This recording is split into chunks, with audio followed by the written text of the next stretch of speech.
Bienvenidos a nuestro canal de Fisiología. En este video podrás ver el tema 4, transporte de gases en sangre. Nosotros somos Eduardo Manzano, Catherine Méndez y Sebastián Alarcón.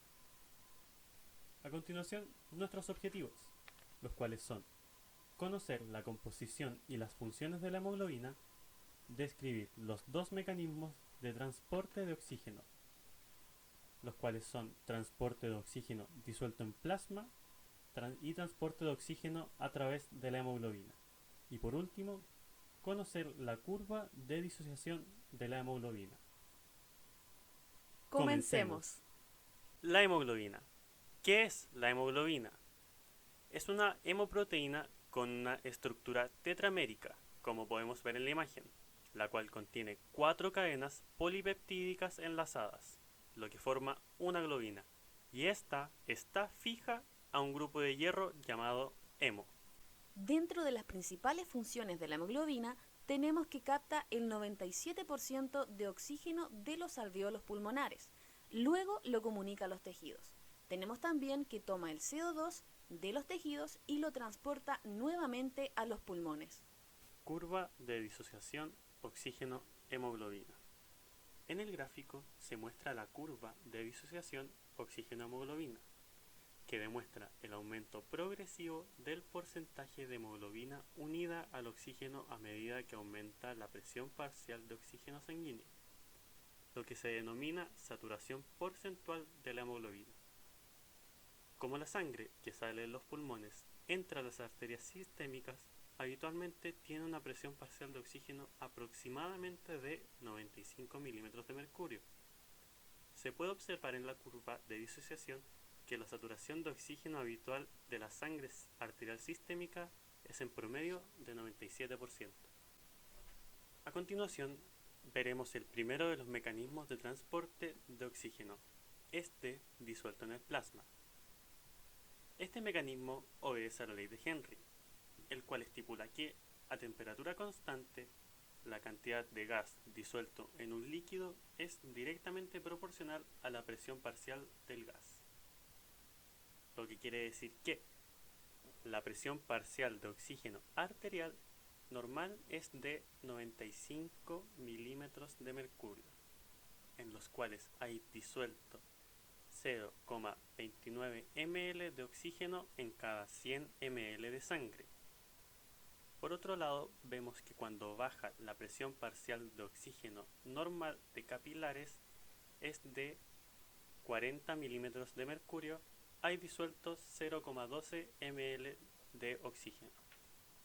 En total, normalmente solo se transporta 0,17 ml de oxígeno en estado disuelto a los tejidos por cada 100 ml de flujo sanguíneo arterial. Y podemos concluir que solo el 3% de todo el transporte de oxígeno es hecho por el mecanismo de transporte de oxígeno disuelto en el plasma. Mecanismo de transporte de oxígeno unido a hemoglobina.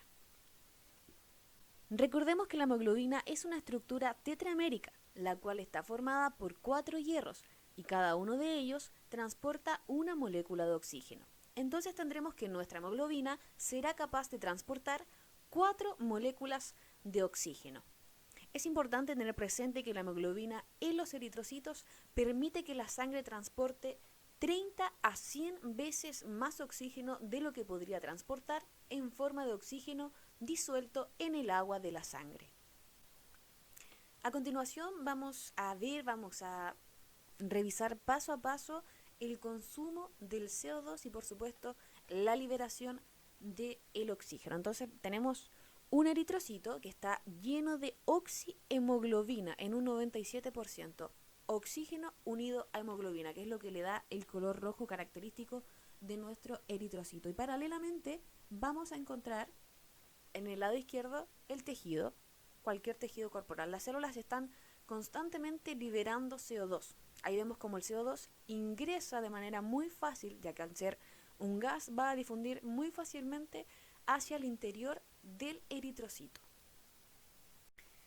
Una vez que el dióxido de carbono logra estar en el interior del eritrocito, van a ocurrir dos reacciones de manera simultánea. La primera es que este CO2 se va a unir a una molécula de agua y va a formar bicarbonato más un hidrogenión.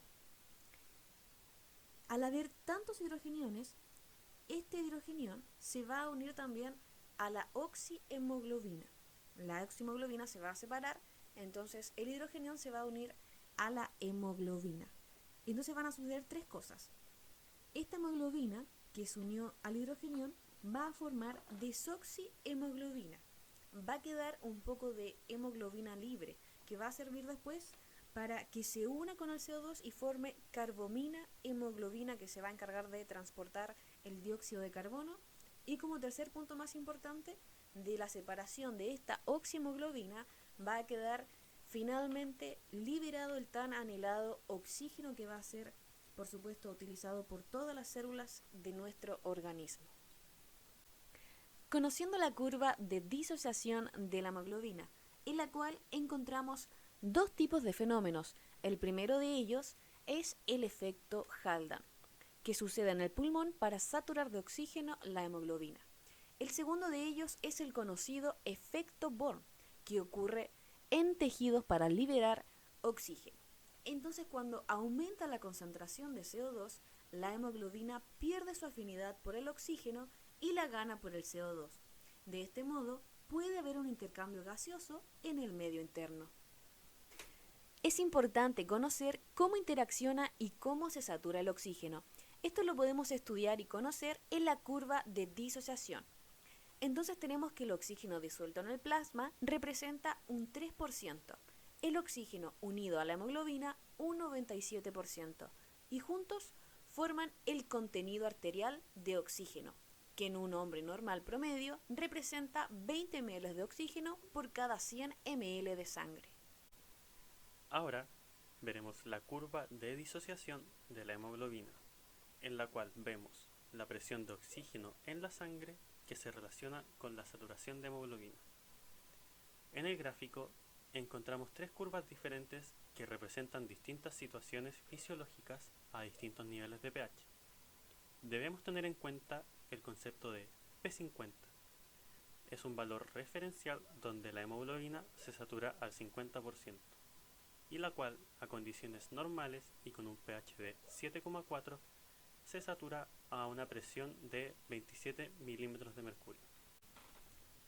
Teniendo claro los conceptos explicados anteriormente, veremos los factores que afectan la curva de disociación. Cuando la curva está a la izquierda, hay un aumento de pH, disminución de temperatura, la hemoglobina aumenta su afinidad con el oxígeno y ésta se satura a una presión de 20 milímetros de mercurio. Cuando está a la derecha, disminuye el pH, aumenta la temperatura, la hemoglobina pierde afinidad con el oxígeno y ésta se satura a 35 milímetros de mercurio. Este ha sido nuestro video de transporte de gases en la sangre. Si te gustó, dale like, comparte y por favor suscríbete a nuestro canal de Fisiología.